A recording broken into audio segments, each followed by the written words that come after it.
Parody കേസിൽ ഒന്നാം പ്രതിയായി police കേസെടുത്തു. അതിൽ ഒന്നാം പ്രതി കുഞ്ഞുപിള്ള, രണ്ടാം പ്രതി ഡാനിഷ് മലപ്പുറം, മൂന്നാം പ്രതിയായി CMS മീഡിയ, നാലാം പ്രതി സുബൈർ പന്തലൂർ. മതവികാരം വ്രണപ്പെടുത്തിയെന്ന രീതിയിലാണ് കേസെടുത്തിരിക്കുന്നത്. തിരുവനന്തപുരം സിറ്റി സൈബർ പോലീസാണ് കേസെടുത്തത്. ഇതിൽ കേസെടുത്തു എന്നുള്ള വാർത്ത നമ്മൾ റിപ്പോർട്ട് ചെയ്യുന്നു. ഇതിൽ കേസെടുക്കാമെന്ന സൈബർ പോലീസിൻ്റെ ഓപ്പറേഷൻസ് വിഭാഗം മേധാവി SP റിപ്പോർട്ട് ചെയ്തിരുന്നു കേസെടുക്കാമെന്ന്. എന്നാൽ അതിൻ്റെ അടിസ്ഥാനത്തിൽ ഇപ്പോൾ കേസെടുത്തിരിക്കുന്നു എന്നാണ് നമുക്ക് വിവരം. ഇതിലെ MG പ്രതീഷ് തത്സമയം ചേരുന്നു. പ്രതീഷ്, എപ്പോഴാണ് ഈ വിവരം ലഭിച്ചത്? എപ്പോഴാണ് കേസെടുത്തിരിക്കുന്നത്? കൂടുതൽ വിവരങ്ങൾ എന്താണ്?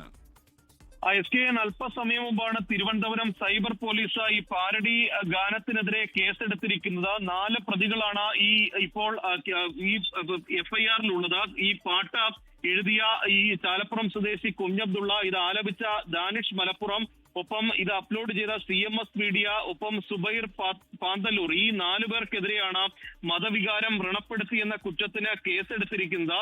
ഈ FIR-ൽ പ്രധാനമായും പറയുന്നത് 1 മുതൽ 4 വരെയുള്ള പ്രതികൾ ഇന്റർനെറ്റ് മാധ്യമം വഴിയും പൊതുജനങ്ങൾക്കിടയിലും വിശ്വാസ സമൂഹത്തെ, ഒപ്പം മതവിശ്വാസം തകർത്ത് മതവികാരത്തെ അപമാനിക്കും വിധം ഈ ഗാനം രൂപകൽപ്പന ചെയ്തു എന്നതാണ് പ്രധാനമായും FIR-ൽ ചൂണ്ടിക്കാണിക്കുന്നത്. ഹിന്ദുമത വിശ്വാസിയെയും അയ്യപ്പ ഭക്തരെയും ഇത് അപമാനിക്കുന്ന തരത്തിലാണ്, അത് മതവിശ്വാസത്തെ ദോഷകരമായി ബാധിച്ചു എന്നതുൾപ്പെടെയുള്ള കുറ്റങ്ങൾ ഈ FIR-ൽ ചൂണ്ടിക്കാണിക്കുന്നുണ്ട്. അങ്ങനെയാണ് ഈ 4 പേർക്കെതിരെ കേസെടുത്തിരിക്കുന്നത്. നേരത്തെ ഇന്ന് വൈകിട്ടോട് കൂടി ഈ DGPക്ക് സൈബർ ഓപ്പറേഷൻസ് വിഭാഗം റിപ്പോർട്ട് കൈമാറിയിരുന്നു. ഇതിൽ മതവികാരം വ്രണപ്പെടുത്തി എന്നതിന് തെളിവുണ്ട്, അല്ലെങ്കിൽ ആ വരികളിൽ കൃത്യമായി മതവികാരം വ്രണപ്പെടുത്തിയെന്ന് കാണാൻ കഴിയും. അതുകൊണ്ട് തന്നെ കേസെടുക്കുന്നതിൽ പ്രശ്നമില്ല എന്നുള്ള റിപ്പോർട്ടായിരുന്നു സൈബർ വിഭാഗം DGPക്ക് കൈമാറിയത്. അതിന്റെ കൂടി അടിസ്ഥാനത്തിലാണ് ഇപ്പോൾ 4 പേർക്കെതിരെ ഈ പോറ്റിയെ കേറ്റി എന്നുള്ള പാരഡി ഗാനത്തിൽ കേസെടുത്തിരിക്കുന്നത്. ഇത് വരും മണിക്കൂറുകളിൽ ഉൾപ്പെടെ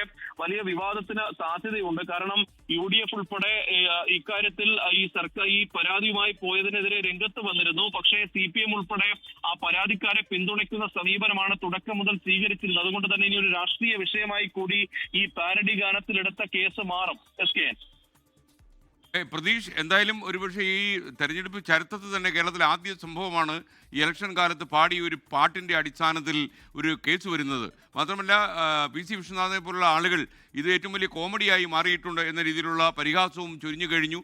കേരളത്തിലുടനീളം ഇപ്പോൾ ഈ പാരഡി വളരെ ചർച്ച ചെയ്യപ്പെടും. നമ്മുടെ പ്രേക്ഷകർ തന്നെ പറയുന്നത് ഈ പാരഡി ഗാനം ഒറിജിനൽ പാട്ടിനേക്കാളും വൈറലായി കഴിഞ്ഞു എന്നാണ്. അത്ര കൂടുതൽ സോഷ്യൽ മീഡിയയിൽ ഇപ്പോൾ ഈ പാരഡി ഉയർന്നു കേൾക്കുന്നുണ്ട്.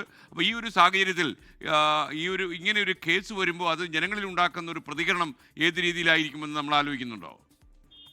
SKN ഈ പാരഡി ഗാനം ഈ തെരഞ്ഞെടുപ്പിൽ വലിയ സ്വാധീനം ഉണ്ടാക്കിയിട്ടുണ്ട്. അത് എല്ലാ രാഷ്ട്രീയ പാർട്ടികളും അത് തുറന്ന് സമ്മതിക്കുന്നുമുണ്ട്. പക്ഷേ ആ ഘട്ടത്തിൽ അത് നിയമപരമായി നേരിടാനുള്ള സർക്കാരിന്റെ ഒരു തീരുമാനത്തിനെതിരെ ഏത് തരത്തിലുള്ള ഒരു പ്രതികരണം ഉണ്ടാകും എന്നതാണ് ഏറ്റവും നിർണായകമായ കാര്യം. പൊതുജനങ്ങൾക്കുൾപ്പെടെ പൊതുജനങ്ങൾക്കിടയിൽ വലിയ സ്വീകാര്യത ലഭിച്ച ഒരു പാട്ട് കൂടിയായിരുന്നു. ആ പാട്ടിനെതിരെയാണ് ഇപ്പോൾ കേസെടുത്തിരിക്കുന്നത്. FIR-ൽ ഉൾപ്പെടെ ഗുരുതരമായ പരാമർശങ്ങൾ ഇതിന്റെ രചയിതാവിനെതിരെയും ഈ 4 പേർക്കെതിരെയും, ഇതിൽ പ്രതി ചേർത്തിട്ടുള്ള 4 പേർക്കെതിരെയും പറയുന്നുണ്ട്.